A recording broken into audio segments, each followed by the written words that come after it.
भारतातील एक असा राजा की ज्याचं वर्णन स्वतः बाबर करतो. हो, तो आहे मेवाडचा शासक राणा सांगा. बाबर पहिल्यांदा जेव्हा भारतात येतो तेव्हा तो भारतातील विविध स्थितीचे वर्णन करतो. त्यामध्ये राजकीय स्थितीचे वर्णन करताना तो मेवाडमधील राणा सांगाचे वर्णन करतो. राणा सांगाच्या सेनेचे वर्णन करताना तो लिहितो की राणा सांगाजवळ 80,000 घोडेस्वार, 500 हत्ती, उच्च दर्जाचे 7 राजा व 104 सरदार होते. असे भव्य सेनेसोबत तो युद्ध करायला जायचा.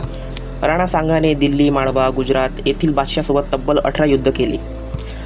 शेख जैन लिहितो की महाराणा सांगाच्या सेनेचे आणि त्याचा सामना करू शकेल असा एक पण राजा दिल्ली, गुजरात, मांडू येथे नव्हता. राणा सांगाच्या वर्चस्वाचा झेंडा अशा 200 नगरावर होता की जिथे मुसलमानांचं राज्य होतं. राणा सांगाच्या शरीरावर तब्बल 80 घाव होते आणि त्याला एक हात, पाय, कान, डोळा हे नव्हते. असं म्हणतात की तोपचा गोळा त्याला लागला होता आणि त्यामुळे त्याला त्याचा पाय गमवावा लागला होता. तरी पण राणा सांगा जिवंत होता.